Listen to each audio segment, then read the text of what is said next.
میرے رسول کریم صلی اللہ تعالی علیہ وآلہ وسلم نے فرمایا اگر تم زکوٰۃ دے دو گے تو اپنے مال کو محفوظ کر لو گے، تم اپنے مال کو محفوظ کر لو، اور اس طرح محفوظ کر لو گے جس طرح مضبوط قلعوں کے اندر کوئی چیز محفوظ ہوتی ہے۔ زکوٰۃ دے دو گے تو تمہارا مال محفوظ ہو جائے گا، بچ جائے گا۔ پھر سال گزرنے پر زکوٰۃ دینی ہے۔ سال گزرنے سے مراد وہ والے مہینے نہیں وہ وڈیرے نے یاد کر لینے سون بھادو اسو تے منڈے کہنے نے جنوری فروری، تو اسلامی مہینے کدھر گئے جی؟ تو زکوٰۃ جو ہے وہ چاند کے مہینوں کے حساب سے فرض ہے، یاد رکھیں۔ اعلیٰ حضرت فاضل بریلوی رحمۃ اللہ تعالی علیہ فتاوی رضویہ شریف میں فرمایا ہے کہ چونکہ یہی مہینے حج کے ہیں، حج کس حساب سے ہوتا ہے؟ چاند کے حساب سے۔ کس حساب سے بولیے گا جی؟ رمضان کس حساب سے آتا ہے؟ اس دفعہ جون کے حساب سے آیا یا اپنے حساب سے آیا ہے؟ چاند کے۔ تو فرمایا اللہ تبارک و تعالیٰ نے ساری عبادات تیرے اوپر چاند کے حساب سے فرض کی ہے، تو زکوٰۃ بھی اسی حساب سے تیرے اوپر فرض ہوگی۔ جب سال گزر جائے گا تو زکوٰۃ تیرے اوپر فرض ہو جائے گا۔ اب جتنا بھی مال انسان کے پاس ایسا موجود ہے کہ جو اس کی ضروریات، فقہ کے اندر کہتے ہیں اس کو حاجات اصلیہ، وہ حاجات اصلیہ سے جتنا مال بھی زیادہ ہے، ایک آدمی کو ایک موٹر سائیکل کی ضرورت ہے اور اگر اس نے 2 رکھی ہوئی ہے تو اسے دوسرے پر زکوٰۃ دینی ہوگی۔ ضرورت کتنی کی تھی؟ ایک کی، اس نے 2 رکھ لی۔ جاگ رہے نا آپ لوگ؟ اللہ آپ کو جزائے خیر دے۔ تو 2 رکھ لی اس نے، تو اس نے زکوٰۃ دینی ہے۔ اب زکوٰۃ کیا ہر سال دینی ہے؟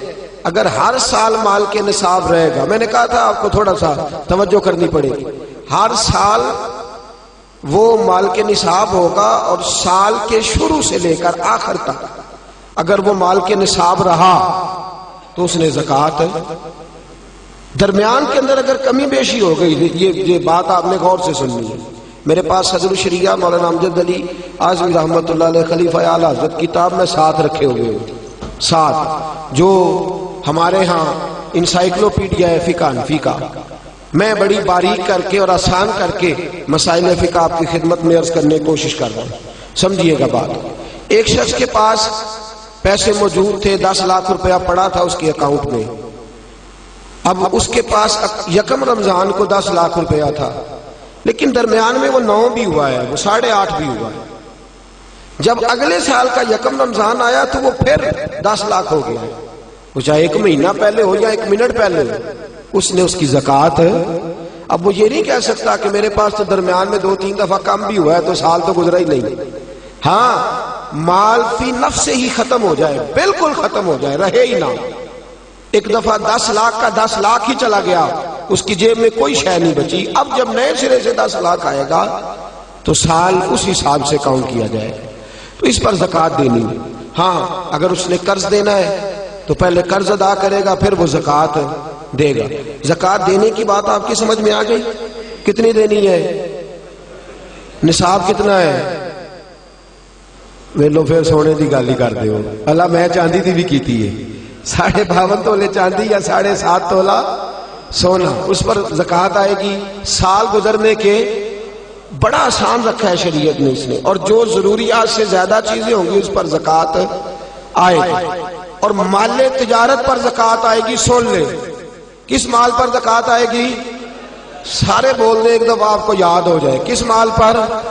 مال، یعنی جو مال آپ نے انویسٹ کیا ہوا ہے نا، نفع پر نہیں آئے گی۔ سن لے، مال تجارت پر ہے، یعنی جتنا دکان کے اندر مال پڑا ہے، کپنا جتنا پڑا ہوا ہے، برتن جتنے پڑے ہوئے ہیں دکان کے اندر، جس قدر سامان پڑا ہوا ہے سب کا حساب لگا کے زکوٰۃ دینی، سب کا حساب لگا۔ وہ اس طرح نہیں دینی زکوٰۃ کہ پرانے کپڑے نئے جو آئے تھے عید پہ وہ تو بک گئے، پرانے رہ گئے جن کو خریدتا کوئی نہیں، تو اب ارادہ کیا چلو یہ زکوٰۃ میں دے دیتے۔ اس طرح لن تنالوا البر حتی تنفقوا مما تحبون، فرمایا تجھے نیکی اس وقت ملے گی جب تو اپنی پیاری چیز اللہ کی راہ میں خیرات کرے، جب تو اپنی پیاری چیز اللہ کے راستے میں۔ اور سن لے، جب کسی کو زکوٰۃ دیں گے تو اسے مالک بھی بنانا ہوگا۔ کیا کریں گے؟ اسے مالک بنانے سے مراد یہ ہے کہ آپ اس کے ہاتھ میں دیں گے کہ بھئی یہ تیرے ہیں، تو اپنی مرضی سے ان کو استعمال ہے. یہ نہیں کہہ سکتے کہ میں نے روٹی پکائی ہے چل کھا اور نکل جا، زکوٰۃ ہو گئی. اس طرح زکوٰۃ ادا. ایک صاحب بعض اوقات لوگ جو ہوتے ہیں وہ آتے ہیں، ایک دوست میرے پاس بھی آئے، کہنے لگے مدرسے میں زکوٰۃ دینی ہے، مجھے کوئی کام بتائیں مدرسے کا، وہ کام میں کر دوں. میں نے کہا آپ کہیں اور چلے جائیں. بھئی زکوٰۃ سے مراد یہ ہے کہ آپ اس کو مالک بنائیں، جہاں ضرورت ہوگی وہاں وہ اس چیز کو خرچ. تو میں نے کہا ویسے بھی اگر اعتماد اتنا تھوڑا ہو تو وہاں تو زکوٰۃ ہوتی نہیں کہ مجھے بتا دیں کہ میں کچھ کر دوں. تو میں نے کہا تھوڑا تھوڑا تھوڑا تھوڑا دوسروں کو بھی دیانتدار سمجھے.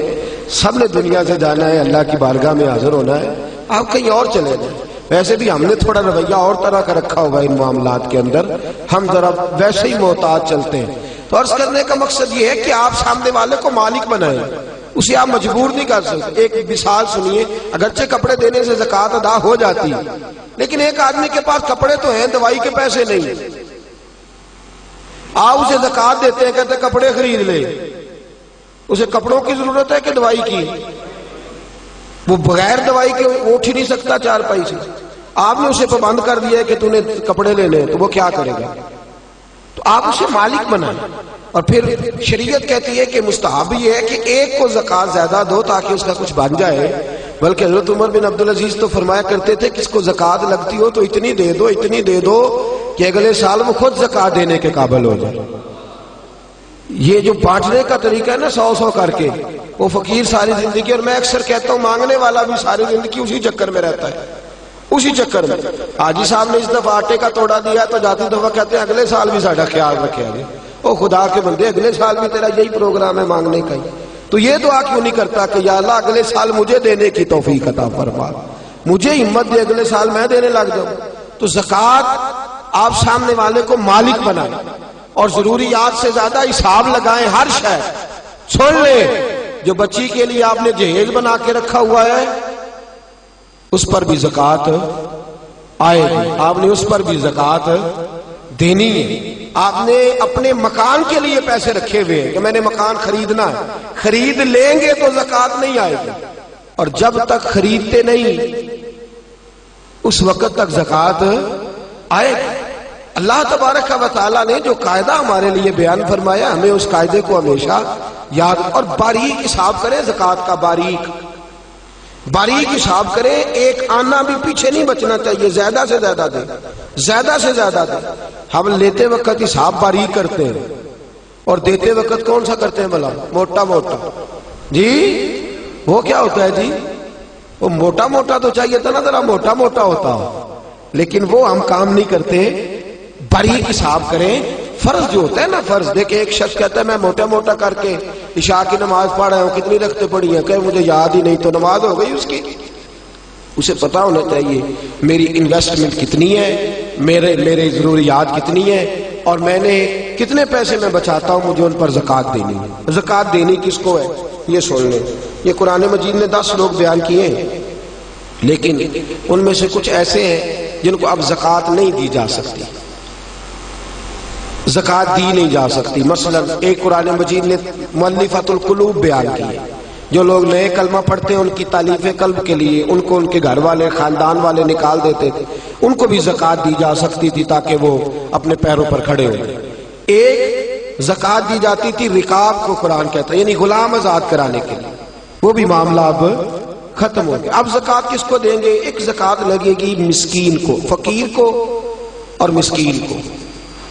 فقیر اس کو کہتے ہیں جس کے پاس ضروریات کی چیزیں موجود نہ ہوں. کون سی چیزیں جی؟ یعنی وہ اپنی ضروریات بھی بیچارہ خود پوری نہیں کر سکتا، وہ اپنی دوائی نہیں لے سکتا، وہ اس کی آمدن اتنی تھوڑی ہے کہ وہ جو اس کی تنخواہ ہے ماہانہ اس سے وہ اپنی گزر اوقات نہیں کر سکتا. تو اس کو کیا کہتے ہیں؟ فقیر. اس کو زکوٰۃ لگتی ہے.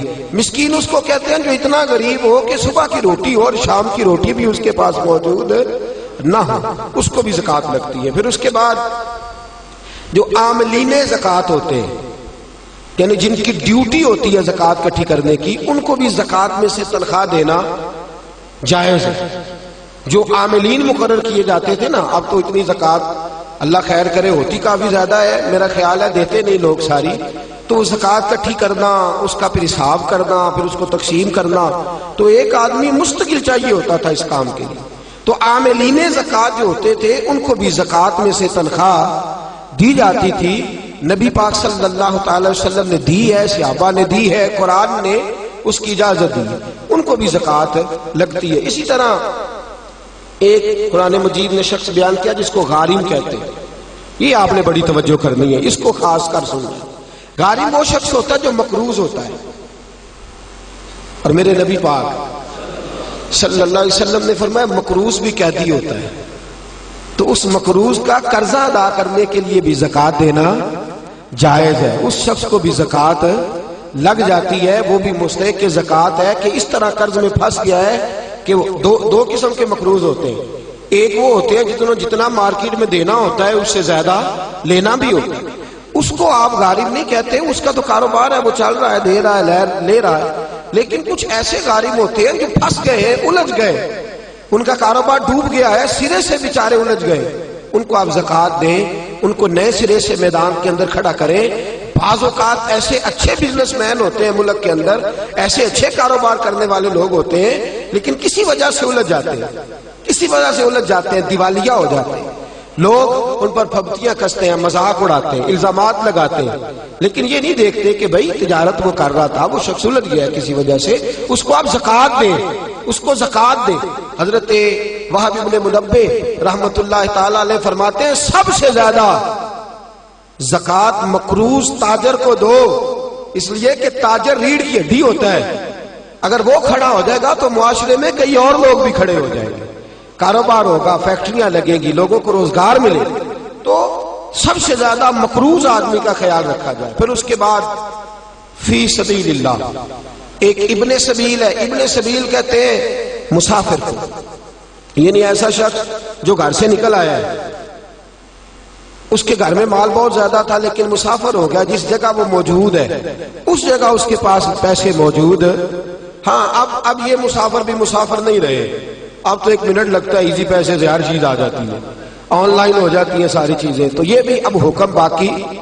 ہاں ایک فی سبیل اللہ لوگ ہیں، جاگ رہے ہیں آپ لوگ، ایک بار سبحان اللہ کہیے سارے، ایک فی سبیل اللہ لوگ، یہ کون؟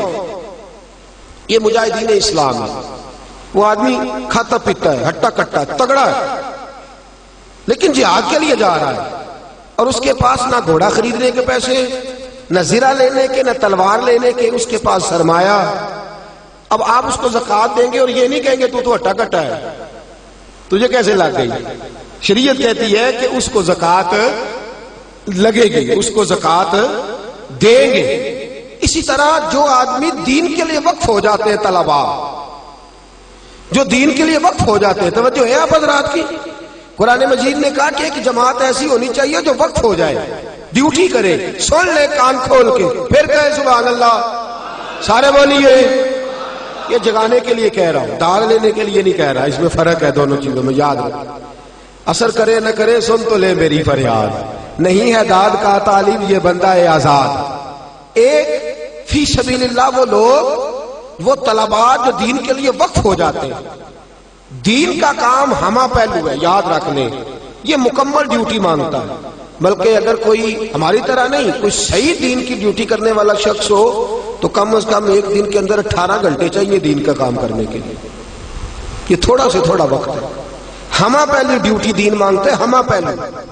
اگر کسی نے 1 گھنٹہ بات کرنی ہے تو شاید اسے 8 گھنٹے اس پر ریسرچ کرنی پڑے، ہمہ پہلو، ہمہ پہلو۔ اور پھر کوئی کس قسم کا سوال کرتا ہے، کیا کرتا ہے، اس نے فوری طور پر، اور یہ کیمسٹری، فزکس، بیالوجی پڑھانا آسان ہے، صرف نحو پڑھانا بڑا مشکل کام ہے، یہ بڑا مشکل ہے۔ اصول فقہ کے مسائل اتنے خشک ہوتے ہیں، آپ کو جو علماء جلالی نظر آتے ہیں نا، اصل بات یہ ہوتی ہے کہ وہ فقہ کے مسائل اتنے کڑوے ہوتے ہیں کہ مزاج سخت ہو جاتا ہے، یہ بڑا کٹھن مرحلہ ہے۔ ہمارے ہاں بڑی پریشانی ہے، درس نظامی کے 5 بچے ہوں نا اور وہ مکمل عالم بن جائے تو 5 ضلع سنبھال لیتے ہیں۔ ایک عالم دین کتنا علاقہ سنبھالتا ہے؟ ایک پورے ضلع کی ذمہ داریاں ایک عالم پوری کرتا ہے۔